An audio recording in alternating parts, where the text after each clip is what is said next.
They didn't get captured. They got erased the moment they surrendered. On World War II battlefields, surrender usually meant survival unless you wore one symbol that sealed your fate instantly. At first, war had rules. You fight, you lose, you surrender, and maybe, just maybe, you live to see another day.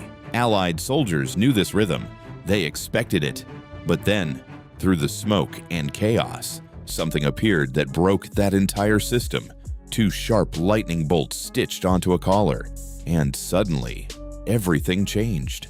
The moment that insignia was spotted, hesitation vanished. There were no more warnings, no more chances to drop weapons. It wasn't even a decision anymore, it was instinct. Because facing regular German soldiers was one thing, but facing the Waffen-SS, that was something else entirely. Something unpredictable, something far more dangerous. And here's the strange part. This terrifying force didn't start as an army at all. Back in 1925, it was just a small bodyguard unit, a few hundred men sworn to protect Adolf Hitler. That's it. Nothing massive, nothing unstoppable. But then, one man saw something bigger. Under Heinrich Himmler, that tiny unit began to grow. Slowly at first, then rapidly. It transformed into something that didn't just follow orders, it shaped them. An organization that stood beside the state, and sometimes even above it. And with that growth came a reputation that spread faster than bullets. Because once you wore that symbol, you weren't just a soldier anymore. But what made this unit so feared that even surrender couldn't save them? And that's the real question. Why did the SS become something more than just another military unit? To understand their fate, we first need to understand how they were built. And this is where things start to get uncomfortable, because the Waffen-SS wasn't just growing. It was becoming something completely different from any normal army. Himmler didn't want another military force. He wanted control, something driven by ideology, not tradition, something that didn't just fight wars, but shape them.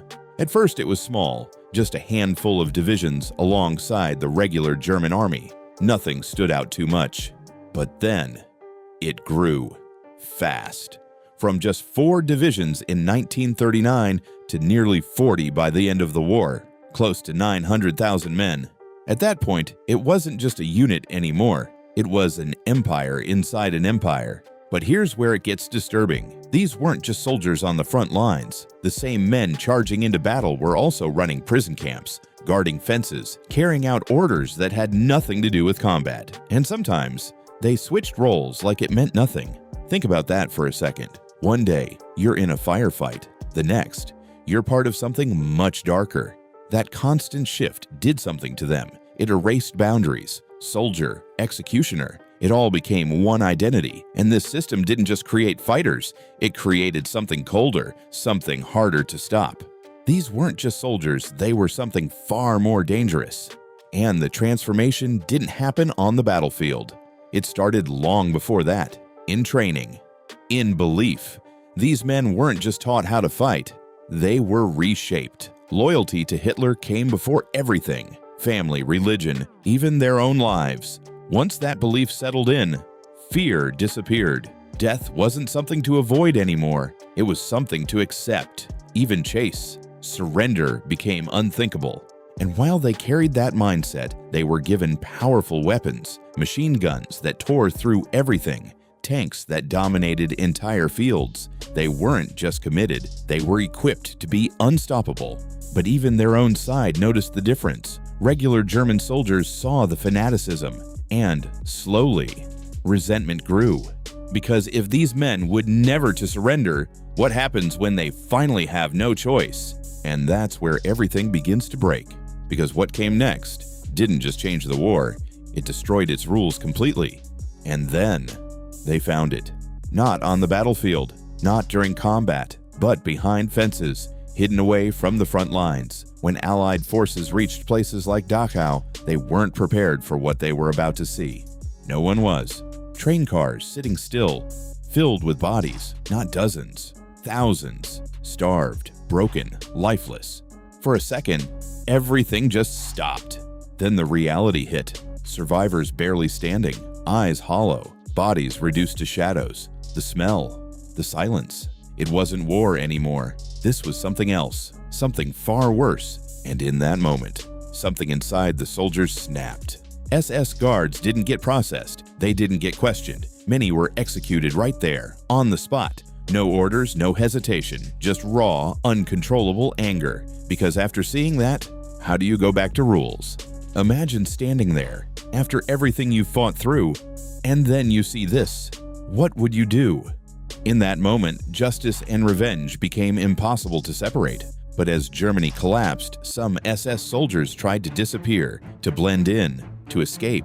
And somehow, they were still found, because even when they tried to hide, something gave them away.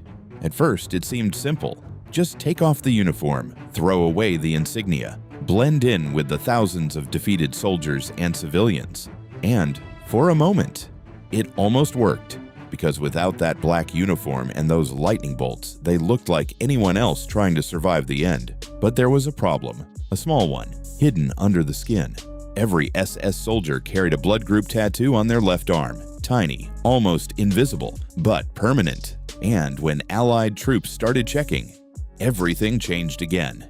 Because now, even if you looked like a regular soldier, your body could betray you.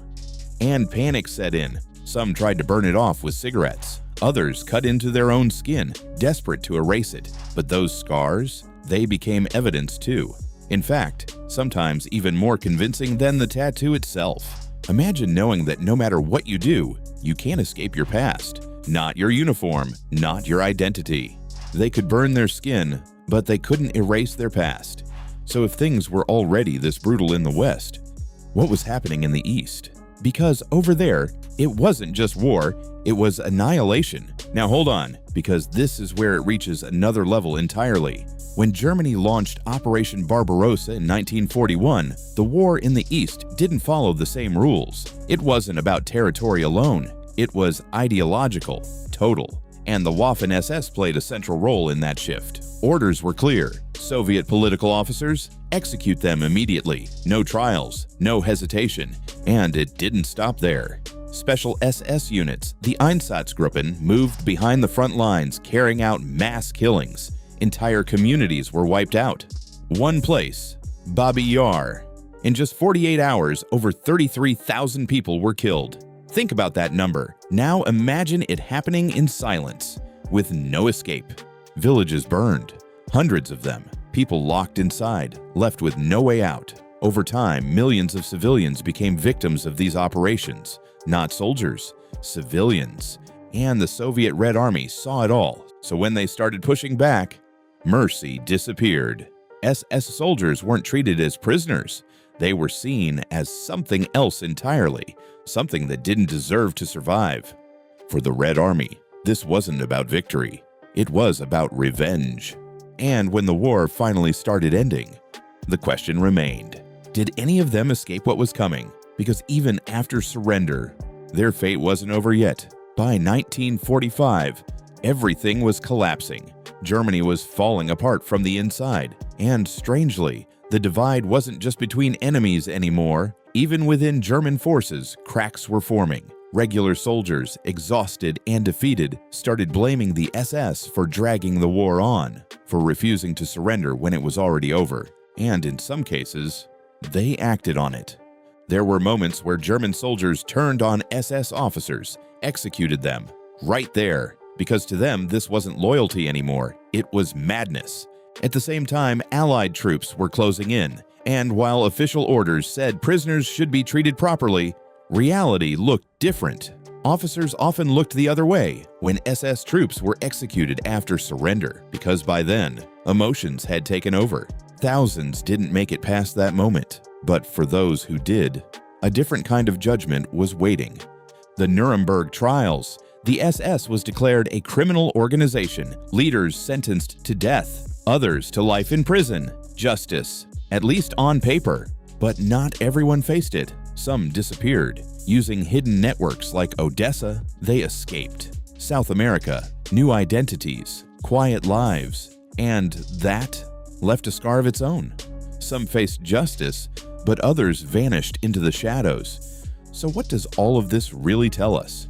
Because the answer isn't just about war, It's about what people become when power and belief go too far. And that lesson goes far beyond the battlefield. And when you look back at it, surrender didn't mean safety for everyone. Not for them. Maybe that was justice. Maybe something else. But it leaves a question behind. How far can belief push a person? Let me know what you think.